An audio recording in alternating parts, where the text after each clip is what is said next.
আসসালামু আলাইকুম প্রিয় দর্শক, আমরা আজকে আলোচনা করব অতি পরিচিত একটি চর্মরোগ স্ক্যাবিস বা ফুসপাস্তুরা নিয়ে। এটি সাধারণত অতি ঘনবসতিপূর্ণ এলাকা যেমন মাদ্রাসা, হেফজোখানা, বোর্ডিং স্কুল ইত্যাদি জায়গায় মানুষের বেশি আক্রান্ত হয়ে থাকে। স্ক্যাবিস কি? স্ক্যাবিস হলো একটি পরজীবী গঠিত চর্মরোগ যা জার্কোপ্টিস স্ক্যাবি নামক পরজীবী দ্বারা হয়ে থাকে। স্ক্যাবিসের লক্ষণের মধ্যে প্রথমত হলো চুলকানি। এই চুলকানিটা বিশেষত আঙুলের ফাঁকে, কুঁচকিতে, নাভির চারপাশে এবং শরীরের বিভিন্ন জায়গায় হয়ে থাকে। এই চুলকানি থেকে শরীরের বিভিন্ন জায়গায় ফুসকুড়ি তৈরি হতে পারে। সেই ফুসকুড়ি থেকে পুজ জমতে পারে।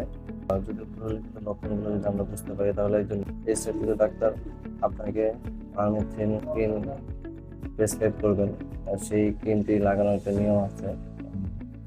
আক্রান্ত ব্যক্তি তার গলা থেকে পা পর্যন্ত গোসলের পর লাগাবে, পরের দিন গোসলের পর্যন্ত রাখবে এবং 1 সপ্তাহ পর সেম ভাবে আবার গলা থেকে পা পর্যন্ত মলমটি ইউজ করবে এবং পরের দিন গোসলের সময় ধুয়ে ফেলবে।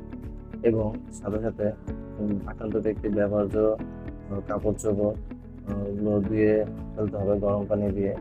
এবং এই ট্রিটমেন্টটি পরিবারের সবাইকে একসাথে নিতে হবে।